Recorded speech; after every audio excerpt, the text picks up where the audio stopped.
दोस्तों, आज की हमारी कहानी है रसिक संपादक। नवरस के संपादक पंडित चोखेलाल शर्मा की धर्मपत्नी का जब से देहांत हुआ है, आपको स्त्रियों से विशेष अनुराग हो गया है और रसिकता मात्रा भी कुछ बढ़ गई है।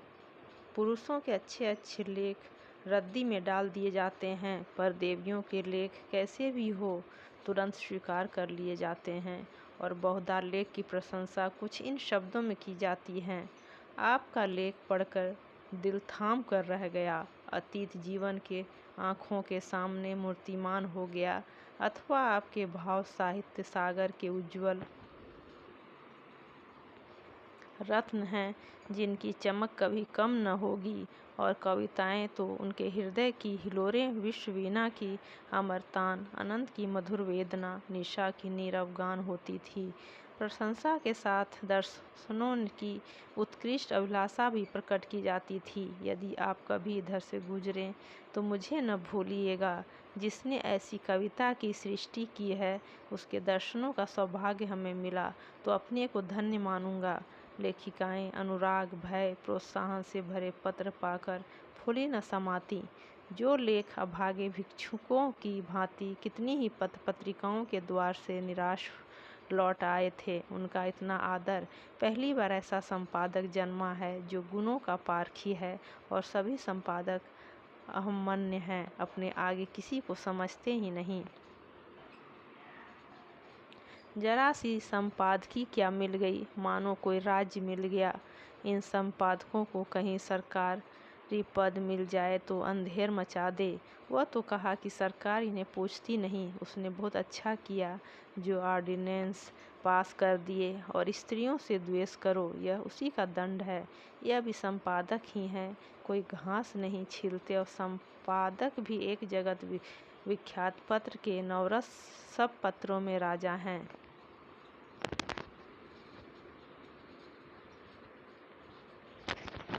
चोखेलाल जी के पत्र की ग्राहक संख्या बड़े वेग से बढ़ने लगी।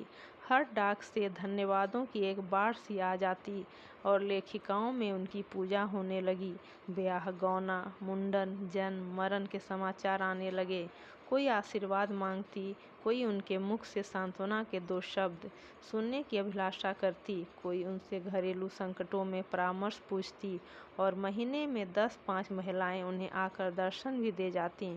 शर्मा जी उनकी हवाई का तार या पत्र पाते ही स्टेशन पर जाकर उनका स्वागत करते, बड़े आग्रह से उन्हें एक आध दिन ठहराते, उनकी खूब खातिर करते। सिनेमा के फ्री पास मिले हुए थे ही खूब सिनेमा दिखाते। महिलाएं उनके सद्भाव से मुग्ध होकर विदा होती। मशहूर यहाँ तक है कि शर्मा जी का कोई लेखिकाओं से बहुत ही घनिष्ठ संबंध हो गया है, लेकिन इस विषय में हम निश्चित पूर्वक कुछ कह नहीं सकते। हम तो इतना ही जानते हैं कि जो देवियाँ एक बार यहाँ आ जाती, वो शर्मा जी की अनन्य भक्त हो जाती। बेचारा साहित्य की कुटिया का तपस्वी है, अपने विधुर जीवन की निराशाओं को अपने अंतस्थल में संचित रखकर मुखवेदना में प्रेम माधुर्य का रसपान कर रहा है। संपादक जी के जीवन में जो कमी आ गई थी, उनकी कुछ पूर्ति करना महिलाओं ने अपना धर्म सा मान लिया। उनके भरे हुए भंडार में से अगर एक क्षुधित प्राणी को थोड़ी सी मिठास दी जा सके तो उससे भंडार की शोभा है। कोई देवी पार्सल से अचार भेज देती, कोई लड्डू। एक ने पूजा का ऊनी आसन अपने हाथों से बनाकर भेज दिया। एक देवी महीने में एक बार आकर उनके कपड़ों की मरम्मत कर देती थी, दूसरी महीने में 2 बार आकर उन्हें अच्छी अच्छी चीज़ें बनाकर खिला जाती थी। अब वह किसी एक के न होकर सबके हो गए थे। स्त्रियों के अधिकारों को उनसे कड़ा रक्षक शायद ही कोई मिले। पुरुषों से तो शर्मा जी को हमेशा तीव्र आलोचना ही मिलती थी। श्रद्धामय सहानुभूति का आनंद तो उन्हें स्त्रियों में ही पाया। एक दिन संपादक जी को एक ऐसी कविता मिली जिसमें लेखिका ने अपने उग्र प्रेम का रूप दिखाया था। अन्य संपादक उसे अश्लील कहते, लेकिन चोखेलाल इधर बहुत उदार हो गए थे। कविता इतनी सुंदर अक्षरों में लिखी थी, लेखिका का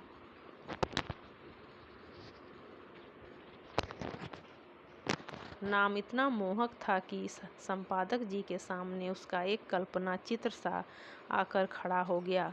भावुक प्रकृति, कोमल गीत, याचना भरे नेत्र, बिंबंधर चंपई रंग, अंग अंग में चपलता भरी हुई, पहले गोद की तरह शुष्क और कठोर, आर्द्र होते हुए ही चिपक जाने वाली। उन्होंने कविता 2-3 बार पढ़ी और हर बार उनके मन में सनसनी दौड़ी। क्या तुम समझते हो मुझे छोड़कर भाग जाओगे? भाग सकोगे? मैं तुम्हारे गले में हाथ डाल दूंगी, मैं तुम्हारी कमर में करपास कर दूंगी, मैं तुम्हारी पाँव पकड़कर रोक लूंगी, तब उस पर सर रख दूंगी। क्या तुम समझते हो मुझे छोड़कर भाग जाओगे? छोड़ दो सकोगे? मैं तुम्हारे अधरों पर अपने कोपल चिपका दूंगी। उस प्याले में जो मादक सुधा है उसे पीकर तुम मस्त हो जाओगे। क्या तुम समझते हो मुझे छोड़कर भाग जाओगे? कामाक्षी।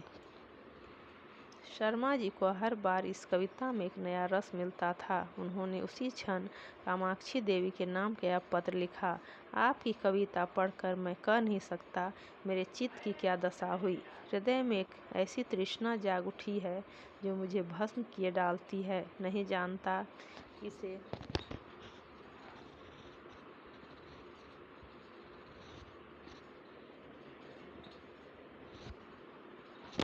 कैसे शांत करूं। बस यही आशा है कि इसको शीतल करने वाली सुधा भी वहीं मिलेगी जहां से यह तृष्णा मिली है। मन पतंग की भांति जंजीर तुड़ाकर भाग जाना चाहता है। जिस हृदय से यह भाव निकले हैं उसमें प्रेम का कितना अक्षय भंडार है। उस प्रेम का जो अपने को समर्पित कर देने में ही आनंद पाता है। मैं आपसे सत्य कहता हूँ कि ऐसी कविता मैंने आज तक नहीं सुनी थी और इसने मेरे अंदर जो तूफान उठा दिया है वो मेरी विधुर शांति को छिन्न भिन्न किए डालता है। आपने गरीब की फूस की झोपड़ी में आग दी है, लेकिन मन यह स्वीकार नहीं करता कि वह केवल विनोद कीड़ा है। इन शब्दों में मुझे एक ऐसा हृदय छिपा हुआ ज्ञात होता है जिसने प्रेम की वेदना सही है, जो लालसा की आग से तपा है। मैं इस परम सौभाग्य समझूंगा यदि आपके दर्शनों का सौभाग्य पड़ सका। यह कुटिया अनुराग की भेंट के लिए आपका स्वागत करने को तड़प रही है। तीसरे दिन ही उत्तर आ गया। कामाक्षी ने बड़े भावुकतापूर्ण शब्दों में कृतज्ञता प्रकट की थी और अपने आने की तिथि बताई थी। आज कामाक्षी का शुभागमन है। शर्मा जी ने प्रातःकाल हजामत बनवाई, साबुन और बेसन से स्नान किया, महीन खद्दर की धोती, कोकटी का ढीला चुन्नटदार कुर्ता, मलाई के रंग की रेशमी चादर ठाठ से कार्यालय में बैठे तो सारा दफ्तर चमक उठा। दफ्तर की भी खूब सफाई कर दी गई थी। बरामदे में गमले रखवा दिए गए थे, मेज पर गुलदस्ते सजा दिए गए थे। गाड़ी 9 बजे आती है, अभी 8:30 बजे हैं। 9:30 तक यहाँ आ जाएगी। इस परेशानी में कोई काम नहीं हो रहा है। बार बार घड़ी की ओर ताकते हैं, फिर आईने में अपनी सूरत देखकर कमरे में टहलने लगते हैं।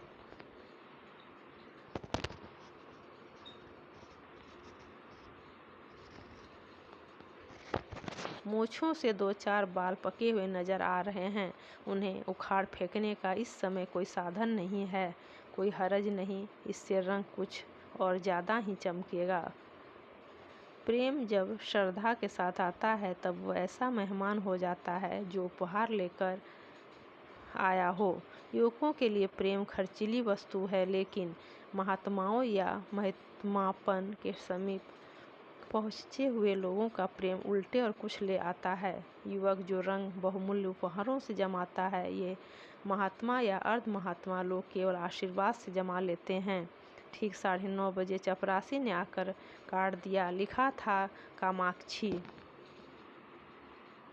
शर्मा जी ने उसे देवी जी को लाने की अनुमति देकर एक बार फिर आईने में अपनी सूरत देखी और एक मोटी सी पुस्तक पढ़ने लगे, मानो स्वाध्याय में तन्मय हो गए हैं। एक क्षण में देवी जी ने कमरे में कदम रखा। शर्मा जी को उनके आने की खबर न हुई।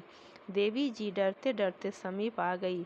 तब शर्मा जी ने चौंक कर सिर उठाया, मानो समाधि से जाग पड़े हो, और खड़े होकर देवी जी का स्वागत किया, मगर यह वह मूर्ति न थी जिसकी उन्होंने कल्पना कर रखी थी।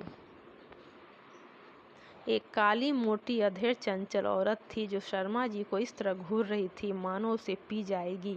शर्मा जी का सारा उत्साह, सारा अनुराग ठंडा पड़ गया। वह सारी मन की मिठाइयाँ जो वह महीनों से खा रहे थे पेट में शूल की भांति चुभने लगी। कुछ कहते सुनते न बना, केवल इतना बोले, संपादकों का जीवन बिल्कुल पशुओं का जीवन है। सिर उठाने का समय नहीं मिलता उस पर। कार्याधिक से इधर मेरा स्वास्थ्य भी बिगड़ रहा है। रात ही से सिर दर्द से बेचैन हूँ। आपकी क्या खातिर करूँ?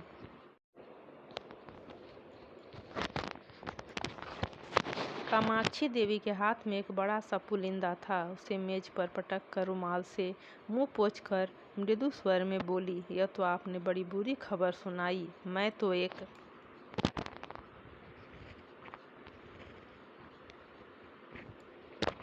सहेली से मिलते जा रही थी। सोचा रास्ते में आपके दर्शन करती चलूं, लेकिन जब आपका स्वास्थ्य ठीक नहीं है तो कुछ दिन रहकर आपका स्वास्थ्य सुधारना पड़ेगा। मैं आपके संपादन कार्य में भी आपकी मदद करूंगी। आपका स्वास्थ्य स्त्री जाति के लिए बड़े महत्व की वस्तु है। आपको इस दशा में छोड़कर अब मैं जा ही नहीं सकती। शर्मा जी को ऐसा जान पड़ा जैसे उनका रक्त प्रवाह रुक गया है, नाड़ी टूटी जा रही है। उस चुड़ैल के साथ रहकर तो जीवन ही नरक हो जाएगा। चली है कविता करने, और कविता भी कैसी, अश्लीलता में डूबी हुई। अश्लीलता तो है ही, बिल्कुल सड़ी हुई गंदी। एक सुंदरी युवती की कलम से वह कविता कामबान थी। इस डायन की कलम से तो वह परनाले की कीचड़ है। मैं कहता हूँ इसे ऐसी कविता लिखने का अधिकार ही क्या है? वह क्यों ऐसी कविता लिखती है? क्यों नहीं किसी कोने में बैठकर राम भजन करती? आप पूछती हैं, मुझे छोड़कर भाग सकोगे? मैं कहता हूँ आपके पास कोई आएगा ही क्यों? दूर से ही देखकर न लंबा हो जाएगा? कविता क्या है जिसका न सिर है न पैर? मात्राओं तक का तो इसे ज्ञान नहीं है और कविता करती है। कविता अगर इस काया में निवास कर सकती है तो फिर गधा भी गा सकता है, ऊँट भी नाच सकता है। इस राड़ को इतना भी नहीं मालूम कि कविता करने के लिए रूप और यौवन चाहिए, नजाकत चाहिए। भूतनी सी तो आपकी सूरत है, रात को कोई देख ले तो डर जाए, और आप उत्तेजक कविता लिखती हैं। कोई कितना ही क्षुधातुर हो तो क्या गोबर खा लेगा? और चुड़ैल इतना बड़ा पोथा लेती आई है, इसमें भी वही परनाले का गंदा कीचड़ होगा। उस मोटी पुस्तक की ओर देखते हुए बोले, नहीं नहीं, मैं आपको कष्ट नहीं देना चाहता। वो ऐसी कोई बात नहीं है, 2-4 दिन के विश्राम से ठीक हो जाएगा। आपकी सहेली आपकी प्रतीक्षा करती होगी। आप तो महाशय जी संकोच कर रहे हैं। मैं 10-5 दिन के बाद भी चली जाऊंगी तो कोई हानि न होगी। इसकी कोई आवश्यकता नहीं है देवी जी। आपके मुंह पर तो आपकी प्रशंसा करना खुशामद होगी, पर जो सज्जनता मैंने आप में देखी वह कहीं नहीं पाई। आप पहले महानुभाव हैं जिन्होंने मेरी रचना का आदर किया। नहीं, मैं तो निराश हो चुकी थी। आपके प्रोत्साहन के अशुभ फल है कि मैंने इतनी कविताएं रच डाली। आप इनमें से जो चाहे रख लें। मैंने एक ड्रामा भी लिखना शुरू कर दिया है, उसे भी शीघ्र ही आपकी सेवा में भेजूंगी। कहिए तो 2-4 कविताएं सुनाऊं। ऐसा अवसर मुझे कब मिलेगा? यह तो नहीं जानती कि कविताएं कैसी हैं, पर आप सुनकर प्रसन्न होंगे। बिल्कुल उसी रंग की हैं। उसने अनुमति की प्रतीक्षा न की, तुरंत पोथा खोलकर एक कविता सुनाने लगा। शर्मा जी को ऐसा मालूम होने लगा जैसे कोई भिगो भिगो कर जूते मार रहा है। कई बार उन्हें मतली आ गई, जैसे 1000 गधे कानों के पास खड़े अपना स्वर आलाप रहे हों। कामाक्षी के स्वर में कोयल का माधुर्य था, पर शर्मा जी को इस समय वह भी अप्रिय लग रहा था। सिर में सचमुच दर्द होने लगा। यह गधी टलेगी भी, यूं ही बैठी सिर खाती रहेगी। इससे मेरे चेहरे से भी मेरे मनोभावों का ज्ञान नहीं हो रहा है। उस पर आप कविता करने चली हैं। इस मुंह से महादेवी या सुभद्रा कुमारी की कविताएं भी घृणा ही उत्पन्न करेंगी। आखिर रहा न गया, बोले, आपकी रचनाओं का क्या कहना? आप यह संग्रह यहीं छोड़ जाएं, मैं अवकाश में पढ़ूंगा, इस समय तो बहुत सा काम है। कामाक्षी ने दयाद्र होकर कहा, आप इतना दुर्बल स्वास्थ्य होने पर भी इतने व्यस्त रहते हैं, मुझे आप पर दया आती है, आपकी कृपा है।